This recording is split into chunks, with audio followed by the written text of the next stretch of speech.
रामेति रमे रामे मनोरमे सहस्रनाम तत्तुल्यम् रामनाम वरानने आपदामपहत्तारं दातारं सर्वसम्पदां लोकाभिरामं श्रीरामं भूयो भूयो नमाम्यहं श्रीमते रम्यजामातृ मुनीन्द्राय महात्मने श्रीरङ्गवासिने भूयात् नित्यश्रीर्नित्यमङ्गलम्।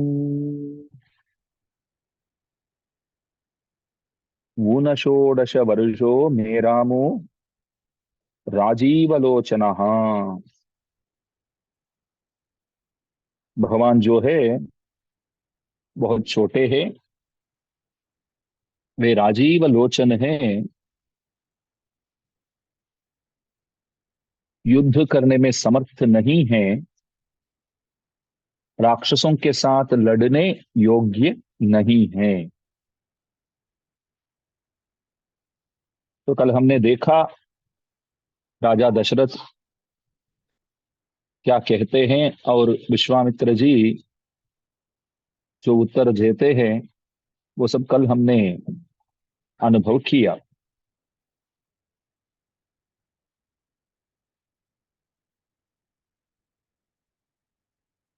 तो विश्वामित्र जी बोले, ठीक है, यदि धूप में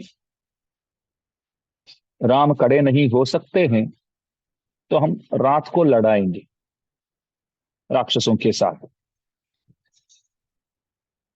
तब राजा दशरथ क्या बोले, रात होने से पहले ही विश्राम करने चले जाते हैं राम, तो फिर कैसे वो रात भर जागेंगे और युद्ध कर पाएंगे।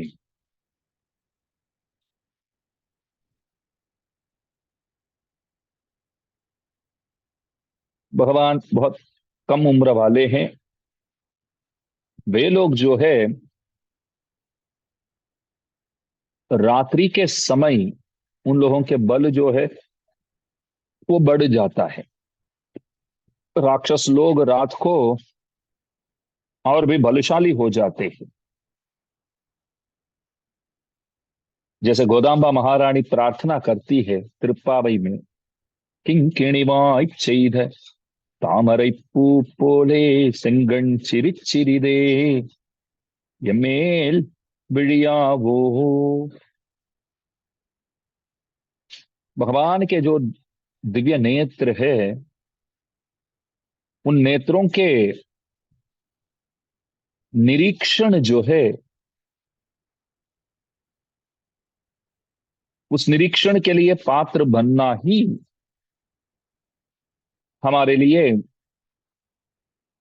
कर्तव्य है। प्रभु के सामने जाएंगे, उनके सामने खड़े हो जाएंगे और वे अपने दिव्य नेत्रों से हमको देखेंगे। यही करने योग्य बात है।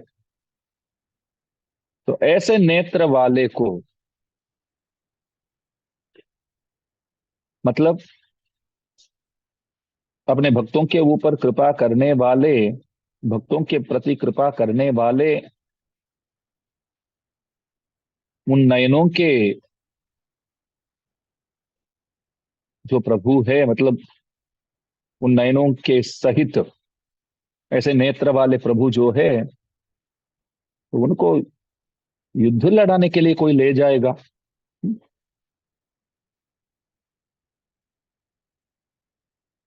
राजीव लोचन, हाँ, पानी से अलग हो जाए तो जैसे कमल जो है वो मुरझाता है, ठीक इसी प्रकार मुझसे दूर जाएंगे तो वे भी मुरझाएंगे। जितम ते पुंडरीकाक्ष என்றும் தாமரை கண்கள் கொண்டீர்தியாலோ என்றும் சொல்லுகிறபடியே எதிரிகளை தோற்பிக்கைக்கும் பரிகரம் அங்கே உண்டாயிருந்தது என்ன। बताते हैं कि दुष्टों के नाश करने के लिए प्रभु के जो नयन है वे पर्याप्त है और कुछ जरूरत ही नहीं है। जितम ते पुंडरीकाक्ष। जितम ते स्तोत्र में देखिए, हे पुंडरीकाक्ष आपकी जय हो। इसका मतलब ये हुआ कि आप पुंडरीकाक्ष है, राजीव लोचन है, तो हमेशा आप जीते ही रहेंगे। तामरे कणगल कुंडीर दियालो। षटकोपसूरी गाते हैं, हे कमल नयन, अपने नेत्रों से ही आप हम लोगों को जीत जाते हैं। तो जीतने के लिए वो जो राजीव लोचन है वो पर्याप्त है, और क्या चाहिए। तो राजा बोलता है, न युद्ध योग्यतामस्य पश्यामी। हे विश्वामित्र जी, प्रभु के नेत्रों के जो सौंदर्य है, उस सौंदर्य के लक्ष्य तो अनुकूल वर्ग जो है वे बनते हैं, भक्त लोग उन नेत्रों के लक्ष्य बनते हैं। दुष्ट राक्षस लोग प्रभु के नेत्रों के लक्ष्य कभी नहीं बनते हैं। हम्म? तो आसुर वर्ग जो है, वे लोग कभी प्रभु के दिव्य नेत्रों के लक्ष्य बन सकते हैं? राक्षस लोग, क्या बात करते हो। तो देखिए यहां जवाब देते हैं, उत्तर देते हैं, आसुर प्रकृतियान शूर्पणकई। क्यों शूर्पणखा नहीं आई थी? शूर्पणखा तो वैसे भी राक्षसी है। वो वखाण करती है, वो बताती है कि पुंडरीक विशालाक्षौ तरुणौ रूप संपन्नौ सुकुमारौ महाबलौ। पुंडरीक विशालाक्षौ,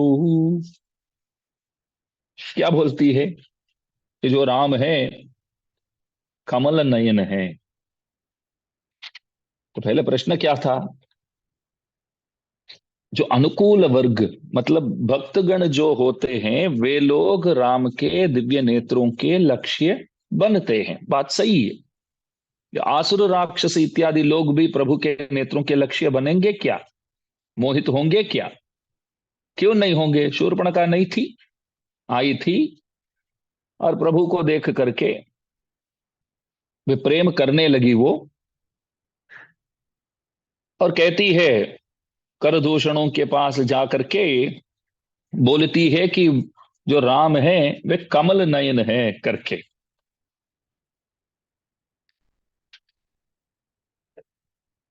इसलिए प्रभु के नेत्र जो है वो ही पर्याप्त है। तो और कुछ साथ ले जाने की कोई जरूरत नहीं है, आयुध इत्यादि ले जाने की कोई जरूरत नहीं है।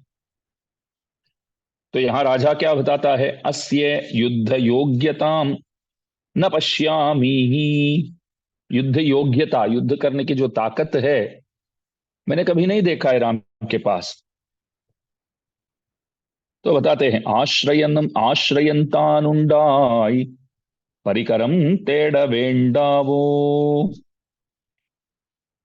आयुध धारण करने के लिए कोई आश्रय हो तभी तो आयुध धारण संभव है। ये तो बाल बालक है, तो ये कहां से आयुध धारण करने वाले वीर बनेंगे? वीर हो, शूर हो तो आयुध धारण संभव है। हमारे राम जो है वो छोटे हैं, तो आयुध धारण कैसे कर पाएंगे? हम्म? कोमल है, और वैसे उम्र में भी छोटे हैं, तो लड़ने के लिए उम्र में बड़े होना और दृढ़ होना वो आवश्यक है। युद्ध में जाने के लिए क्या चाहिए आपको? उम्र में बड़े होंगे तो ठीक है, अच्छी बात है, बलशाली होंगे आप उम्र के हिसाब से। और दृढ़ता जो है वो बहुत आवश्यक है, शरीर में भी, और आंतरिक दृढ़ता वो भी बहुत आवश्यक है, मन भी दृढ़ होना चाहिए। मेरे राम जो है वे वैसे सुकोमल है। हमारे आचार्य गण बारंबार कहते हैं, अम्मा जी स्पर्श करती है ना, तब भी प्रभु के दिव्य मंगल विग्रह जो है वो लाल लाल हो जाता है, खाली स्पर्श करने मात्र से, मात्र स्पर्श करने से प्रभु के दिव्य मंगल विग्रह जो है वो लाल लाल हो जाता है, जैसे घायल हुए ऐसे हो जाते हैं। तो ऐसे सुकोमल व्यक्ति वे कहाँ से लड़ पाएंगे, युद्ध कैसे कर पाएंगे?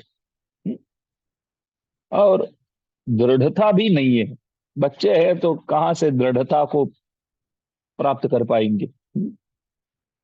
तो उनको ले जाने के बाद आप क्यों कर रहे हैं? तो बोलते हैं अस्य है परुवत्तिल इளமயிது வடிவில் सौकुमार्यमिद, सुकुमार है। तो ये कहाँ से लड़ पाएंगे? अस्य सन्निहित देश वर्तमान काल संबंधियैरे इदम शब्दम काட்டுகிறது।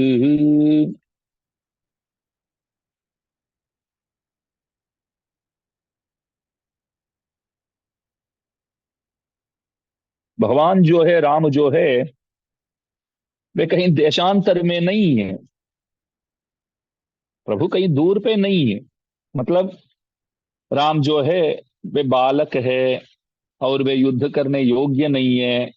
समझो कि और कहीं रुके हुए हैं, राम ठहरे हुए हैं, तो उनके बारे में मैं इधर बोल रहा हूं ऐसा मत समझो। तो सामने ही खड़े हैं प्रभु, तो सीधा देखो, आपको अपने आप पता चल जाएगा कि वे युद्ध करने में समर्थ नहीं है, वे सुकुमार है। मैं जो कह रहा हूं ना, ये बात सही करके उनको देखते ही आपको पता चल जाएगा। पास में ही है, आप देख सकते हैं। और दशरथ कहता है कि पिता का काम क्या है? बच्चे को पास में बुला करके, उनको गोद में बिठा करके, बहुत लाडले होते हैं बच्चे, नहीं, बहुत लाडले होते हैं। तो लाड़ना इत्यादि करना सही है? कोई युद्ध के लिए भेजेगा? नहीं भेजेगा ना। अनेक खिलौने लेकर आता है और वो खेलता है, खिलौना लाकर उसके साथ खेलने वाले बालक को मैं युद्ध के लिए कैसे भेजूं? इस तरह पूछते हैं। स्वपुत्रम मूर्ध्नि उपाग्राय यंगरपडिये मडिயிலே வைத்து உச்சிமோந்து உகக்கு மத்தனை போக்கி பூசலுக்கு யோக்கியரோ பாலஹா கிரீடன கைரிவ என்னும் लीला परिकरम கொண்டு விளையாடப் பருவமத்தனை போக்கி। खेलने की उम्र है तो कहां से लड़ेंगे? न पश्यामी अभिनिवेश वशीकृत चेतसाम बहुविदाम अपि संभवति भ्रमः என்று स्वकार्य பரணாகயாலே உனக்கு தோற்றாது। लेकिन विश्वामित्र जी, ये सब आप समझेंगे नहीं, मैं जितना भी समझाऊं आप समझेंगे नहीं, क्योंकि आपके लिए ना अपना जो काम है वही बड़ा है। आपको क्या है, अपना जो काम है वही बड़ा दिखेगा, और उस काम के लिए आप कुछ भी करेंगे, वो काम आपको होना ही है। तो आप ये सब बातें मानेंगे नहीं। लेकिन इतना करो, आप अपने नेत्रों से मत देखो, मेरे नेत्रों से देखने की कोशिश करो। आप मेरे नेत्रों से देखो तो आप समझेंगे। हम्म? नोक नोकी काणीर, जैसे आழ்वार गाते हैं, मेरे हृदय से देखो, मेरे नेत्रों से देखो, इधर बोल रहे। और बताए युद्ध योग्यताम न पश्यामी என்று युद्ध योग्यतैये பிடித்து இல்லை என்று असत्यम சொல்லான் நின்றாய்। तू झूठ बोलता है भैया। विश्वामित्र जी बोले, तू झूठ बोल रहा है। रामो व्रजति संग्रामम ग्रामार्थे नगरस्य वा गत्वा सौमित्री सहितो ना विजित्य निवर्तते। अद्भुत श्लोक है। कहीं राम एक गांव में अथवा एक शहर में युद्ध के लिए जाते हैं, तो लक्ष्मण के साथ जाते हैं ना, तो जीत कर ही वापस आते हैं। जीते बगैर तो वो कभी लौटते ही नहीं है, ऐसे श्लोक है रामायण में। तू बोलता है कि वो युद्ध नहीं कर सकते हैं, लेकिन देखो वाल्मीकि भगवान इस तरह कहते हैं, लक्ष्मण के साथ जाते हैं लड़ने तो प्रभु जीत कर ही वापस आते हैं। और देखो, संग्रामात पुनरागम्य, संग्रामात युद्ध करके वापस आने के बाद, ऐसा भी श्लोक आता है। तो वो तो लड़ते ही है भैया। तो क्यों असत्य बोल रहा है? और देखो, सह राक्षसैः विशेष निषेधम पण्डिने नत्तनैपोक्की सामान्य निषेधम पण्डिनेनो। बोलते हैं कि राक्षसों के साथ वे लड़ते नहीं है, वही तो मैं बोल रहा हूं। वो लड़ते ही नहीं, ऐसा तो मैंने नहीं कहा। राजा दशरथ अभी बोलता है, आप तो राक्षसों के साथ लड़ने के लिए अभी लेने आए हो ना। राम जो है लड़ते हैं, छोटा मोटा थोड़ा बहुत कर लेते हैं, परंतु राक्षसों के साथ कभी लड़े नहीं है। मैं वही बोल रहा हूं। कूट युद्धा ही राक्षसा என்கிறபடியே அவர்கள் களவு பூசல் அல்லது போரார்கான்। राक्षस लोग जो है कपट युद्ध करने वाले, वे लोग कपट युद्ध ही करते हैं। राम जो है ये तो धर्म युद्ध ही करने वाले हैं। उनको तो धर्म युद्ध ही आता है। अधर्म युद्ध तो हमारे राम जानते ही नहीं है। इसलिए राम लायक नहीं है, राक्षसों के साथ लड़ने लायक इसलिए नहीं है क्योंकि वे लोग जो है, राक्षस लोग जो है, वे लोग कपट युद्ध लड़ने वाले, और राम जो है वो धर्म युद्ध लड़ने वाले हैं। और वे लोग राक्षस है और ये मनुष्य है, वे लोग राक्षस है और ये एक ही है। वे लोग बहुत सी लोग हैं, और राम जो है वे अकेले है। इसलिए राम अधिकारी नहीं है। इस श्लोक का अर्थ तो इस तरह संपन्न हुआ। और बालकांड के छठे सर्ग के 8वां श्लोक आगे, द्रष्टुम शक्यमयोध्यायां ना विद्वान् न च नास्तिकः सर्वे नराश्च नार्यश्च धर्मशीलाः सुसंयताः। देखो, मैंने पहले ही बोल दिया कि ये रामायण पर पेरियवाचान पिल्लई नामक जो श्री कृष्ण सूर्य स्वामी जी महाराज जो व्याख्यान किए हैं, वे अनेक श्लोकों को चुन चुन कर व्याख्यान किए हैं। तो इसलिए ऐसा नहीं है कि विश्वामित्र जी दशरथ राजा के पास आए और राजा दशरथ जो है वो पहले मना किए। किस तरह मना किए और किस तरह उत्तर दिए विश्वामित्र जी, ये तो हमने देखा है। लेकिन तनिश्लोकी व्याख्यान में इसके बाद राम को राजा ने विश्वामित्र जी के साथ भेजा है करके उसका विवरण पेरियवाचान पिल्लई नहीं कर रहे हैं। फिर वे एक श्लोक लेते हैं कि अयोध्यावासी जन कैसे हैं, अयोध्या में जो भी लोग वहां निवास करते हैं वे लोग कैसे हैं। तो सबसे पहले देखिए, अयोध्यायाम मतलब अयोध्या में, अविद्वान जो पंडित ना हो ऐसा कोई नहीं है, न दृष्टुम शक्यम आपको देखने को नहीं मिलेंगे। जो पंडित ना हो ऐसे व्यक्ति अयोध्या में आपको देखने के लिए नहीं मिलेंगे, और नास्तिक भी नहीं मिलेंगे वहां कोई। सर्वे नराश्च नार्यश्च, वहां के जितने भी पुरुष हुए, जितने भी स्त्रियां हुए, तो सबके सब जो है धर्मशीला, धर्म स्वभाव वाले हैं। और सुसंयता, सब संयम रहने वाले, वहां के सबके सब ऐसे संयम रहते हैं। व्याख्यान देखिए, अरुवदनायिरमांड वन्नियमरुत् நன்மைகளையும் உண்டாகி போந்த चक्रवर्तिக்கும் இரண்டு பொருள் உண்டாக்க போச்சுதில்லை। बहुत बढ़िया बताते हैं। 60,000 साल तक दुश्मनों के साथ लड़े हैं हमारे दशरथ राजा। उन्होंने जो कुछ प्राप्त करने के लिए चाहा वो सब वे प्राप्त कर चुके थे। जो कुछ वो प्राप्त करना चाहते थे उन चीजों को उन्होंने प्राप्त कर लिया, मगर दो चीज उनको कभी मिला ही नहीं। दो चीज ऐसा है कि उनको कभी मिला ही नहीं। वो क्या है तब बताते हैं। अविद्वान, उनके देश में जो विद्वान नहीं है ऐसा व्यक्ति एक भी राजा दशरथ दिखा नहीं सकते हैं। तो इस बात की कमी है उनके पास।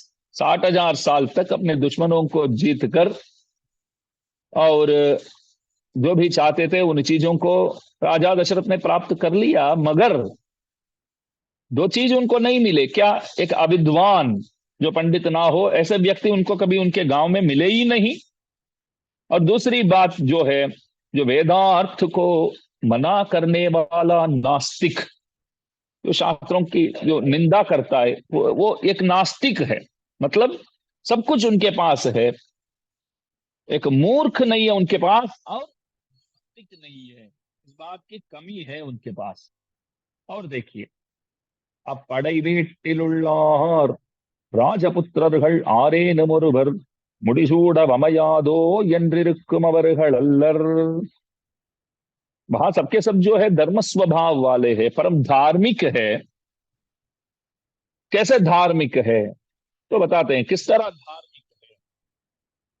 बोलते हैं कि राजा के तो चार बच्चे हुए, समझो। यदि राम मना करता है, मेरे को शासन नहीं चाहिए, मैं शासक नहीं बनूंगा करके यदि राम बोलता है, तो बाकी तो तीन है ना, भरत है, लक्ष्मण है, शत्रुघ्न है। तो किसी एक को तो राजा बना सकते हैं, इस तरह वहां कोई नहीं बोलेंगे ऐसे धार्मिक। ये लोग कैसे धार्मिक है, ऐसा नहीं बोलेंगे चारों में कोई एक राजा बनेगा तो चलेगा भैया, ऐसा नहीं बोलेंगे। राम ही राजा बनने के लिए योग्य है, कैसे कहने वाले। பெருமாளே முடிசூடாவிடில் इहैव निधनं यामो महाप्रस्थानमेव वा रामेण रहितानाञ्च किमर्थं जीवितं हिनः। यदि भगवान अभिषिक्त नहीं होंगे तो हम इधर नहीं रहेंगे। हम जहां गिरते हैं, समझो वो जगह ही हम मर जाएंगे, वही जगह स्मशान सदृश बन जाएगा। तो ऐसे रहने वाले राम यदि पट्टाभिषिक्त नहीं होंगे तो हम रहेंगे ही नहीं, हम मृत्यु को पाएंगे। ऐसे बोलने वाले धर्मवान, वही अर्थ है यहाँ। स्त्रीगण, वहां के स्त्रीगण भी राममेवानुगच्छध्वम् अश्रुतिं वापि गच्छत। तो क्या बताते हैं, आप लोग जो है ना, राम के पीछे पीछे जाओ, राम के पीछे पीछे जाओ। यदि नहीं जाते हैं तो ऐसा कर दो, आप लोगों के नाम तक हमको सुनने के लिए ना मिले, कहीं पहुंच जाओ। कैसे स्त्रीगण है, देखिए अयोध्या के स्त्रीगण भी राम से कैसे प्यार करते हैं। देखिए आप राम के पीछे पीछे आप सब जाओ, वरना आप लोगों के नाम तक हम सुनना नहीं चाहते हैं। किधर भी जाओ आप, फिर एक बात है कि राम के पीछे जाओ अथवा किधर भी जाओ, कोई परवाह नहीं है। ऐसे बोलने वाले धार्मिक स्त्रियां वहां वहां है। என்று பெருமாள் வழிமாறிப் போனார் என்று திறக்க வழைத்த பர்த்தாக்கள் முகம் பிளக்கத் தள்ளி கதவடைத்து தள்ளுவர்கள் கதவடைத்து கொள்ளுவர்கள்। बोलते हैं कि अरे राम ने ऐसे हमको धोखा दे दिया, हम पीछे पीछे तो जा रहे थे, तो किधर से वो किधर निकले पता नहीं है, हम उनको पकड़ नहीं पाए। ऐसा बोल करके वापस घर लौटेंगे ना, तो उनके जितने भी मतलब उन लोगों के स्त्रियां जो है वे दरवाजा खोलेंगे ही नहीं, अंदर से बंद कर देंगे, बोलेंगे कि आप किधर भी जाओ, इधर आप लोगों की कोई जरूरत नहीं है। धर्मशीला रामानुवृत्ति परम धर्मम என்றிருக்கும் அவர்களிலே। उन लोगों से पूछा जाए परम धर्म क्या है, श्रेष्ठ धर्म क्या है, तो बोलेंगे राम के पीछे जाना जो है वो ही श्रेष्ठ धर्म है, राम के पीछे जाना ही उत्तमोत्तम धर्म है। स्वप्रयोजनத்தில் நெஞ்சு செல்லாதவர்களாயிற்று। वे लोग कुछ भी नहीं चाहेंगे, स्वप्रयोजन जो है, स्वार्थी नहीं है वे लोग। वे लोग जो है राम प्रयोजन जो है, देखिए आप, राम प्रयोजन पर ही ध्यान देंगे, अन्य चीजों पर ध्यान देंगे ही नहीं। नित्य निरंतर राम के लिए ही चाहेंगे। सर्वान देवान नमस्यन्ति रामस्यार्थे यशस्विनः। वे लोग मंदिर जाते हैं तो प्रभु से प्रार्थना तो करते हैं। अयोध्यावासी जो भी है मंदिर जाएगा तो प्रार्थना तो प्रभु से तो अवश्य करेगा। क्या मांगेगा? प्रभु से बोलेगा कि बस हमारे राम सही सलामत रहे, खुश रहे, हमको और कुछ नहीं चाहिए। तो इसलिए राजा दशरथ के पास सब कुछ तो था ही, लेकिन दो चीज उनके पास नहीं थे। क्या क्या? एक जो है अविद्वान, जो विद्वान नहीं है, उस व्यक्ति को उन्होंने कभी पाया ही नहीं, और एक नास्तिक को उन्होंने कभी पाया नहीं। मतलब अयोध्या के सबके सब परम धार्मिक थे। कैसे धार्मिक थे?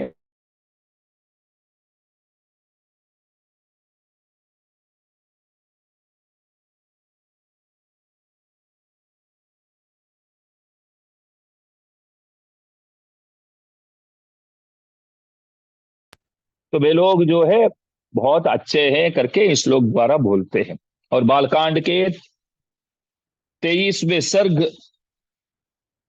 दूसरा श्लोक, सब जानते ही हैं इस श्लोक को, बहुत अद्भुत श्लोक है।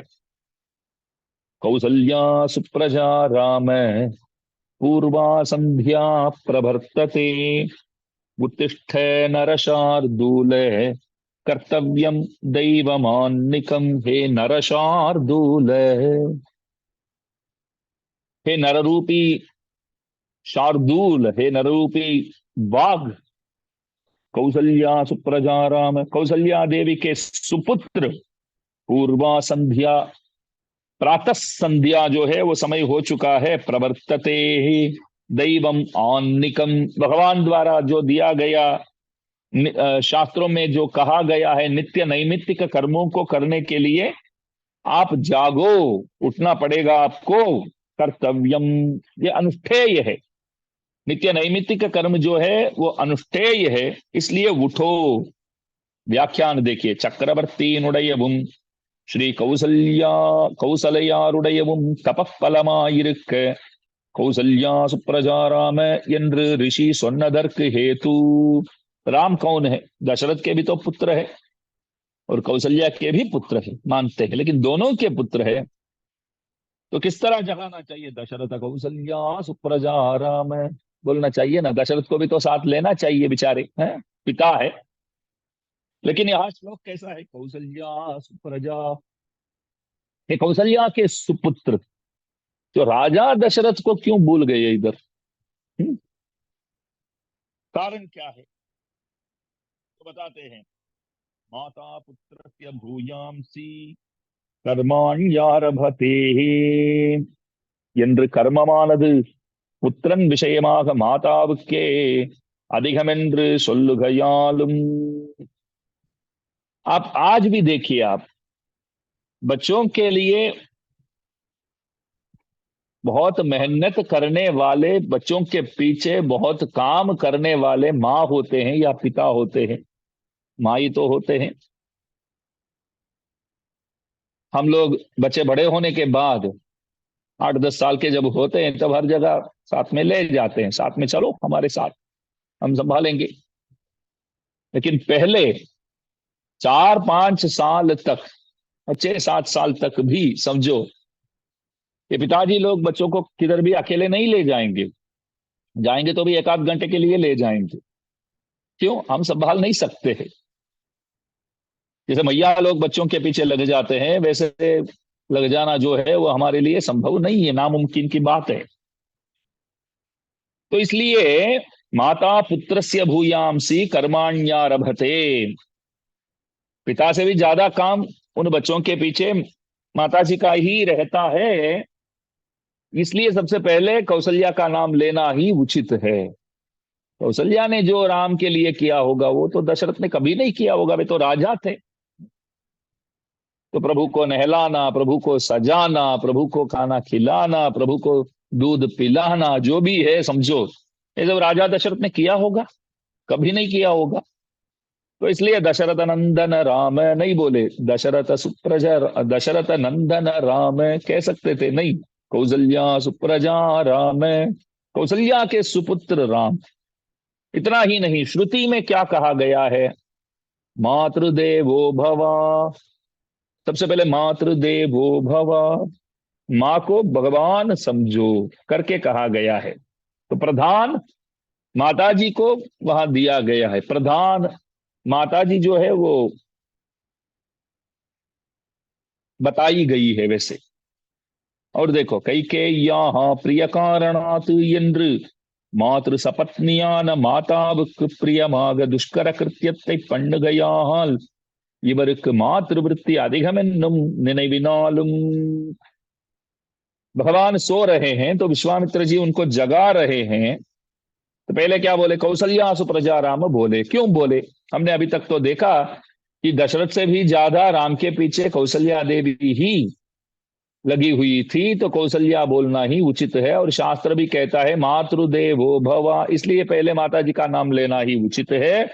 और यहाँ क्या बताते हैं, देखो भगवान जो है ना अपने माँ के प्रति बहुत भक्ति करने वाले हैं, सिर्फ अपने माँ के प्रति नहीं है। देखो कैकेयी ने राम को ऐसा आदेश दिया कि 14 साल तक तू वन में जाओ, तो राम ना बोले क्या? नहीं, कैकेयी को बोले आप भी तो हमारे माँ है, तो आप बोलेंगे तो मैं तो सुनूंगा ही, मैं अवश्य जाऊंगा। तब विश्वामित्र ने विचार किया, देखो कैकेयी बोलती है तो भी सुनने वाला, तो कौशल्या को कितना मान देते होंगे राम। कैकेयी को भी इतनी मान देते हैं तो कौशल्या को तो और भी देंगे ना। तो इसलिए कौशल्या सुप्रजा राम, मात्र कैंकर्य जो है उस पर ध्यान देने वाले हैं राम, मात्र कैंकर्य करने में निरत रहने वाले हैं राम। और देखो 60,000 साल के बाद बहुत प्रयत्न पूर्वक प्रार्थना पूर्वक जिस बच्चे को उन्होंने प्राप्त किया, राजा ने चक्रवर्ती ने, तो उन्होंने विचार किया कि विश्वामित्र आकर मांगते हैं तो कैसे भेजूं। तो हमने देखा, 2 श्लोक तो देखा उसके बारे में, तो कैसे भेजूं मैं। तो ऐसा उन्होंने बहुत सोचा, सोच समझ कर ही बाद में भेजा। उन्होंने संदेह किया राजा दशरथ,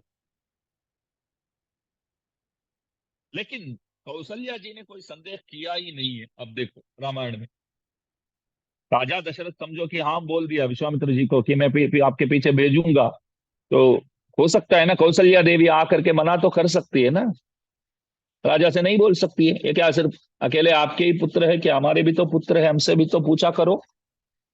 हम नहीं चाहते इस महर्षि के पीछे राम को जंगल भेजने के लिए, हम नहीं चाहते हैं। बोल सकती थी लेकिन कुछ भी नहीं बोली, तो अनुमति दिया ना। तो इसलिए वो कृतज्ञता अनुसंधान कर रहे हैं। किस तरह थैंक्स बोलेंगे विश्वामित्र? बोले कि मैं कौशल्या सुप्रजा राम करके भगवान को पुकारता हूं, तो मैं कौशल्या देवी को थैंक्स कह रहा हूं, थैंक्स बोल रहा हूं, ऐसा इसलिए बोलते हैं कौशल्या सुप्रजा राम, सुप्रजा राम। बच्चे कब बहुत अच्छे होते हैं आप बताइए, कब अच्छे माने जाते हैं? माँ बाप की बातें जो है वो जब सुनते हैं तब वे अच्छे बच्चे कहलाते हैं। माँ बाप जो बोलेंगे वो अवश्य सुनना चाहिए, तद अनुसार चलना भी चाहिए, वही अच्छे बच्चों का लक्षण कहा जाता है। और देखिए मद्विधा वा पितुः पुत्र, हम स्वयं बोलते हैं, युद्धकांड में आता है, क्या बोलते हैं?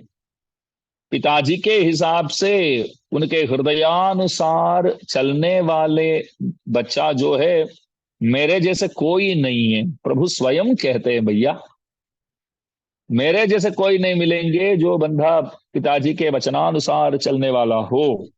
खुद बोलते हैं मद्विधा वा पितुः पुत्राः கௌசல்யா சுஷுபே தேன என்றும் தாயை குடல் விளக்கம் செய்த दामोदरणी என்றும்। कौशल्या की शोभा बढ़ गई राम के जन्म के बाद। राम के जन्म के बाद, राम के जन्म के वजह से कौशल्या की शोभा बहुत बढ़ गई। और देखो ताये कुडल विளக்கம் செய்த दामोदरणी, त्रिपावी में आता है ना।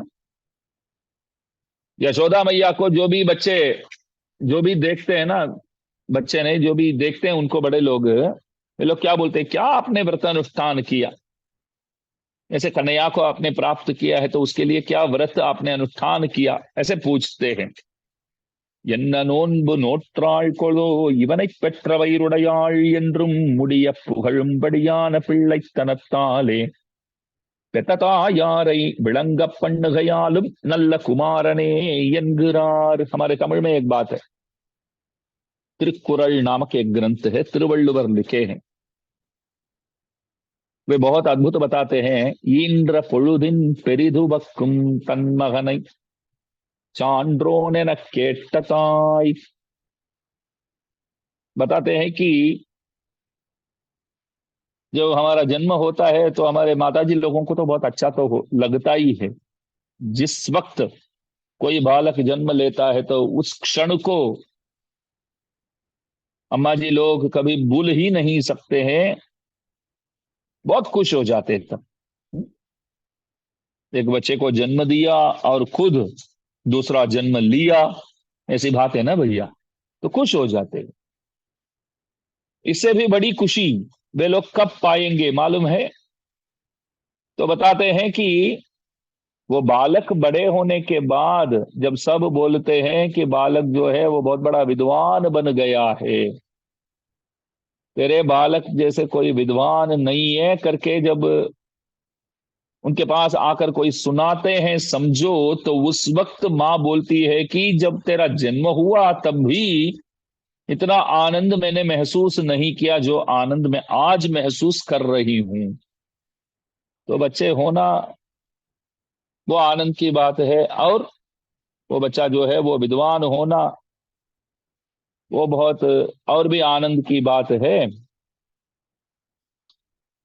तो इसलिए बोलते हैं कि यहाँ कौसल्या सुप्रजा राम है, तो कौसल्या को वैसे आनंद प्रदान करने वाले, इसलिए सुपुत्र है। राम रूप औदार्य गुण चेष्टितंगड़ालुम मनत्तिक इनियनाय, भगवान जो है वे मनत्तिक किनियान, गोदाम्बा महारानी गाती है ना, मनत्तिक किनियान, मनोभिराम है,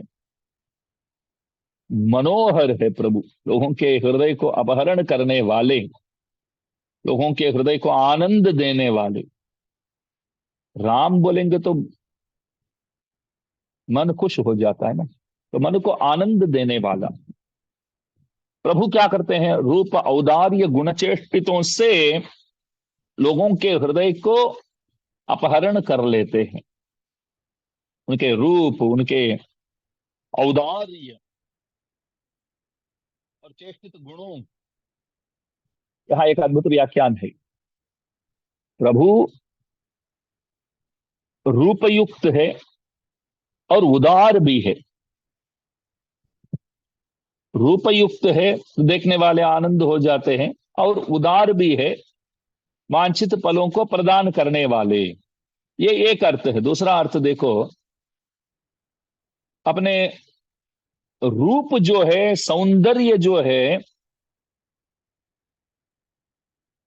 उसी को उदार भाव से बांटने वाले। यहां उदारता क्या है? वांछित फलों को देने की बात नहीं है। यहां उदारता इस बात की है कि अपने रूप जो है उस रूप को ही प्रभु बांटते रहते हैं, मतलब दर्शन करने के लिए प्रदान करते रहते हैं। तो इसलिए ही ये वो ही उदारता है। यहाँ रूप सौंदर्य को जो दर्शन के लिए प्रदान करते हैं, वो ही उदारता यहाँ कहा गया है। ऐसी बात है। देवो नाम सहस्रवान, भगवान जो है उनके तो सहस्र नाम है, हजार नाम है। उन हजार नामों के सदृश चतुर्विध पुरुषों के लिए जो जप्य नाम है, चतुर्विधा भजन्ते माम जनाः सुकृतिनोर्जुन आर्थो जिज्ञासुरर्थार्थी ज्ञानी च भरत ऋषभ, जो गीता जी में हम पढ़ते हैं। भगवान के चार प्रकार के भक्त होते हैं। एक बंदा कहता है कि हमारे पास पहले तो बहुत पैसे थे, बहुत धन थे, अभी तो कुछ नहीं है, जो हमने गवा दिया उन संपत्तियों को वापस लौटा कर दो। और कोई ऐसे होते हैं कि बोलते हैं कि आत्मानुभव कैवल्य मोक्ष को मांगने वाले। और कोई एक प्रकार ऐसे होते हैं कि पहले तो कुछ नहीं था हमारे पास, प्रभु अभी तो कुछ दो, संपत्ति अभी हमको दो। तो ऐसे मांगने वाले। और चौथा जो है वो ज्ञानी है। चौथा जो है वो ज्ञानी है। तो वो ज्ञानी क्या मांगता है प्रभु से? प्रभु से बोलता है कि प्रभु, हमको तो आप ही चाहिए, हमको और कुछ नहीं चाहिए। तो ये चार वर्ग जो हुए ना, इन चारों के जो भी वांछित फल है वो देने योग्य नाम है राम। सबसे पहले बताते हैं कि राम नाम जो है सहस्रनाम सदृश है। और राम नाम जो है चार प्रकार के भक्तगण जो भी मांगते हैं तो उन वांछित फलों को देने में सक्षम है और सर्वाभीष्ट प्रद है। ये चार विध पुरुषार्थ मांगने वाले नित्य निरंतर जापते रहते हैं तो राम नाम ही जपते हैं। और सर्वाभीष्ट प्रद है, जो भी अभिष्ट फल है तो उन फल को प्रदान करने में योग्य है राम। तो राम नाम की जो महिमा इस तरह है, कौसल्या सुप्रजा राम इंद्र अनुपास्यमान परशुरामादिघड़ई व्यावर्ति की राहार। क्या सुंदर बोले देखो। राम है, राम बोलेंगे तो कोई ना कोई ऐसा समझ जाएंगे कि ये परशुराम की बात कर रहे हैं। अरे वे तो अनुपास्य है, वे अनुपास्य है। तो इसका मतलब क्या होता है? जो उपासना के लिए जो लायक नहीं है, परशुराम की उपासना करके क्या करने का है? उपासना करने योग्य, भक्ति करने योग्य व्यक्ति जो है वे परशुराम नहीं है, वे राम ही है। तो इसलिए कौशल्या सुप्रजा राम है। आप आगे ऐसा नहीं पूछेंगे ना कौन सा राम। राम मतलब किसकी बात आप कर रहे हैं? ये राम दशरथ राम अथवा परशुराम? बोलते हैं कि दशरथ राम भी नहीं है, परशुराम भी नहीं है, कौशल्या सुप्रजा राम। कौशल्या सुप्रजा राम है। नरशार्दूल बोलते हैं कि अपने जो यज्ञ जो करने जा रहे हैं ना विश्वामित्र जी, तो बोलते हैं कि हमारी ये जो यज्ञ में करने जा रहा हूं उस यज्ञ की रक्षा करने वाले एक नर शार्दूल है प्रभु। पूर्वा संध्या അവൻ പ്രഥമ കടാക്ഷத்துக்கு യോഗ്യമായി അവനാലെ തൻ വിരോധിയെ പോക്കിക്കൊള്ളവും യോഗ്യമായി ज्ञानोद्बोधकमान कालத்தை சொல்லுகிறார்। क्या होता है ज्ञान? उद्बोधकमान कालम। तो सुबह सुबह प्रभु हमको देखते हैं तो इससे ज्यादा हमको क्या चाहिए? उठते ही प्रभु हमको देखेंगे तो ये तो भाग्य की बात है। तो प्रभु को जगाएंगे, वे हमको देखेंगे तो हम अपने विरोधी वर्ग जो भी है तो उन विरोधी वर्गों के नाश जो है वो राम के कृपा दृष्टि से ही संभव है। इसलिए वे जगा रहे हैं। तो वो सुबह का समय जो होता है ना, उनकी कृपा, प्रभु की कृपा पाने के लिए भी और प्रभु से अपने विरोधी वर्गों को नाश करने के लिए भी वो सुबह का समय जो होता है वो सही रहता है। इसलिए पूर्वा संध्या, तो संध्या काल की बात यहाँ वे कर रहे हैं। और देखिए, इवर आचार प्रधरानवर, भगवान जो है वो आचार प्रध है, आचार विचारों पर ध्यान देने वाले हैं। सामान्यमान सकल धर्मंगளையும் अनुष्ठित अरुणवर, सभी धर्मों का अनुष्ठान करने वाले। शास्त्रों में जो बात कही गई है तो उन कर्मों को सही ढंग से करने वाले, सही ढंग से करने वाले। प्रातः संध्यै உபாசியாமல் கண் வளர்ந்து அருளலாமோ என்று கருத்து। प्रातः संध्या वंदन जो है वो प्रातः संध्या वंदन सही समय पे को करना चाहिए। तो वो किए बिना आप आराम कर रहे हैं, वो उचित बात नहीं है। प्रवर्तते प्रातः संध्या पूर्वा संध्या प्रवर्तते, वो समय हो चुका है इसलिए आपको उठना होगा। अभी आप उठेंगे तो हमारे लिए तो ये सुप्रभात है। ये सुप्रभात जो है वो नित्य निरंतर रहे, वही प्रार्थना है। कर्तव्यम दैवमान्निकम, जो भगवान द्वारा जो आज्ञा रूपी ये जो नित्य नैमित्तिक आन्निक जो है उन सकल धर्मों को अनुष्ठान करने के लिए उत्तिष्ठ। जो भगवत शास्त्र वचन जो बोलते हैं, तो प्रभु के द्वारा दिया गया उन शास्त्रों के हिसाब से जो अनुष्ठेय कर्म है, तो उन कर्मों को करने के लिए उत्तिष्ठ, उठो, कौसल्या सुप्रजा राम पूर्वा संध्या प्रवर्तते, उत्तिष्ठ नरशार्दूल कर्तव्यम दैवमान्निकम। तो सबसे पहले क्यों कौसल्या सुप्रजा राम है, वो हमने देखा। फिर सुप्रजा वो कौन है, मतलब अच्छे बच्चे कौन है, माँ बाप की बातें जो सुनते हैं मानते हैं वे अच्छे बच्चे होते हैं। और राम, राम नाम क्या होता है वो भी हमने देख लिया। पूर्वा संध्या, तो संध्या काल की जो बात है वो भी हमने अनुभव किया। उत्तिष्ठ नरशार्दूल कर्तव्यम दैवमान्निकम, शास्त्रोचित कर्मों को करने के लिए आपको उठना पड़ेगा, आप उठो। इसमें देखिए, और एक अद्भुत बात है इस श्लोक में, जैसे हम लोग संध्या वंदन इत्यादि करते हैं ना, ऐसे सुबह पूर्व दिशा को देखकर पूर्व दिशा की ओर खड़े होकर के संध्या करते हैं, और मध्यान्ह संध्या जो है वो हम उत्तर दिशा में खड़े होकर के करते हैं। और सायं संध्या, सायं संध्या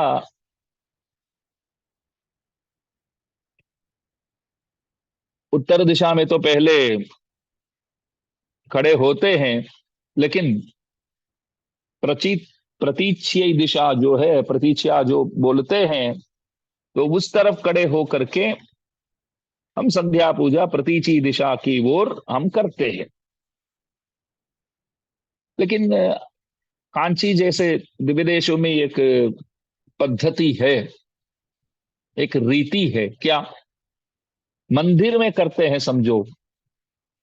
वरदराज भगवान के मंदिर गए और संध्या काल भी हुआ, तो संध्या वंदन करने के लिए जाते हैं, तो वो सुबह हो, दोपहर हो, शाम हो, सब पूर्वाभिमुखी होकर ही करेंगे, क्योंकि प्रभु जो है वो पश्चिम की ओर प्रभु देख रहे हैं, तो प्रभु को देख करके ही करेंगे।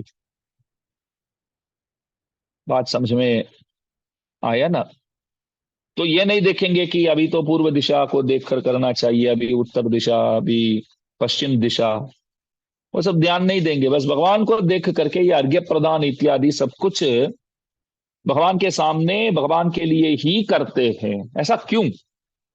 ये शास्त्रों में कहा गया है कि सुबह पूर्व दिशा, दोपहर को उत्तर दिशा और शाम को पश्चिम दिशा। लेकिन आप तो बोलते हैं कि सभी समय भगवान को देख करके, पूर्व दिशा को देख करके ही क्यों करते हैं।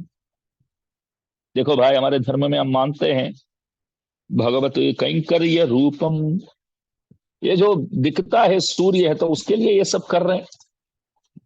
जो सूर्य मंडल अंतर्वर्ती है उनके लिए तो करते हैं, परमात्मा के लिए तो करते हैं।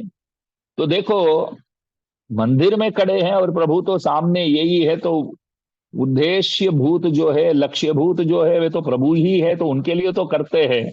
तो उस वक्त ये क्या ढूंढने का है, ये पूर्व संध्या मतलब पूर्व दिशा, उत्तर दिशा, पश्चिम दिशा, ये सब ढूंढने की क्या जरूरत है? भगवान आपके सामने है तो उनको देख करके करो। इस तरह एक प्रथा है, ऐसे करते हैं आज भी।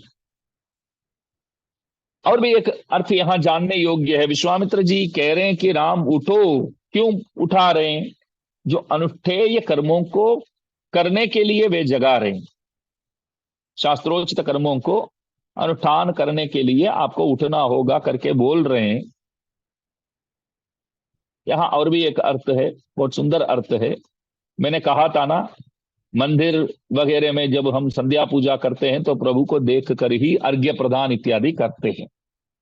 तो विश्वामित्र जी को लगा, मैं रोज तो अनुष्ठान तो करता हूं, संध्या पूजा वगैरह तो मैं तो करता ही हूं, एक दिन भी एक समय भी नहीं छोड़ता हूं। और देखो, मैं भाग्यशाली हूं कि आज स्वयं प्रभु पधारे, जिनको स्मरण करके मैं ये सब करता हूं, वो बंदा, वो व्यक्ति तो अभी सामने है ही। तो उनको मैं जगाऊं, क्यों जगाना है? शास्त्रोचित कर्मों को अनुष्ठान करना होगा राम को, उसके लिए नहीं जगा रहा हूं। वो जग जाएंगे, बैठ जाएंगे, तो उनको देख करके मैं करूं। जैसे मैंने बोला कांची में हम करते हैं करके बोला ना, वैसे तो उनको देख करके वो सो रहे हैं तो परमात्मा है, तो उनको जगाएंगे, वो बैठ जाएंगे, तो मैं उनको देख करके कैंकर्य रूपी ये जो अनुष्ठान है वो मैं करूंगा, इसके लिए मैं जगा रहा हूं। भगवान को तो कोई कर्म करने की क्या जरूरत है। गीता जी में प्रभु खुद कहते हैं कि कोई अनुष्ठान, कोई कर्म इत्यादि करने की कोई मेरे को आवश्यकता नहीं है, फिर भी लोक मर्यादा के लिए मैं करता हूं। तो यहां भी वही अर्थ हमको मिलता है कि विश्वामित्र जी बोले, उनके सामने उनको देखकर करने की जो मजा है वो मैं पाना चाहता हूं, इसलिए मैं जगा रहा हूं। तो ये जो श्लोक हमने अनुभव किया, इसके बाद जो श्लोक आता है ना, बहुत सुंदर श्लोक है।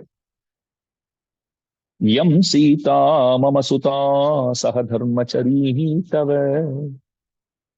राजा जनक जो है वे बताते हैं, राम को कहते हैं, राम से कहते हैं कि ये सीता जो है मम सुता, मेरी बेटी है, और सह धर्मचरी तव, तेरे साथ रहकर धर्मों को आप करेंगे तो साथ रहकर वो करने देगी।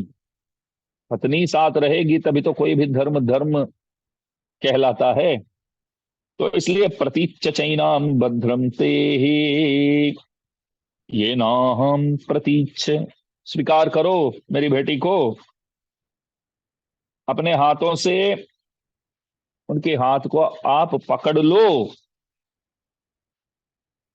आपका मंगल हो, ते भद्रम, इस तरह कहते हैं। तो बहुत सुंदर श्लोक है और व्याख्यान भी बहुत अद्भुत है।